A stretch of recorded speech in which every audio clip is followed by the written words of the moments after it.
கார்த்திகை தீபம் சீரியல்ல இன்னைக்கு எபிசோட்ல என்ன நடக்க போகுது அப்படிங்கிற அப்டேட் தான் வந்து பார்க்க போகிறோம்.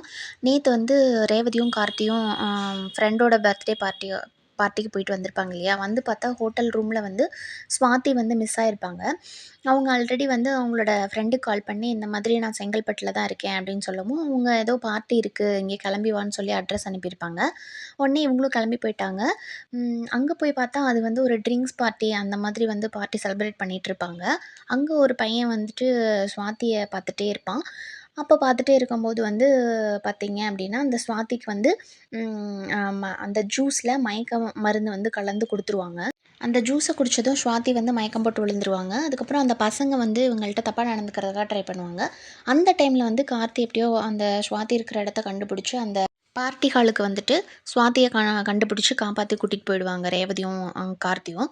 ஸ்வாதி வந்துட்டு அ ரேவதிட்டயும், கார்த்திட்டயும் வந்து சாரி கேட்பாங்க. எனக்கு ரொம்ப இந்த மாரி போர் அடிச்சதுனால தான் நான் கிளம்பி வந்துட்டேன். என்ன மன்னிச்சிடுங்க அப்படின்னு சொல்லி ஸ்வாதி வந்து சாரி சொல்லிட்டு, நீங்க மட்டும் இல்லைன்னா வந்துட்டு எனக்கு என்ன ஆயிடுக்குன்னே எனக்கு தெரியாது மாமா அப்படின்னு சொல்லிட்டு ரொம்ப எமோஷ்னலா வந்து அழுவாங்க. அதுக்கப்புறம் சரி விடு பரவால்ல வா, நீ வந்து இனி உன்னோட காம்படிஷன்ல மட்டும் கான்சன்ட்ரேட் பண்ணு அப்படின்னு சொல்லிட்டு கார்த்தியும் ரேவதியும் வந்து கூட்டிட்டு வந்துருவாங்க.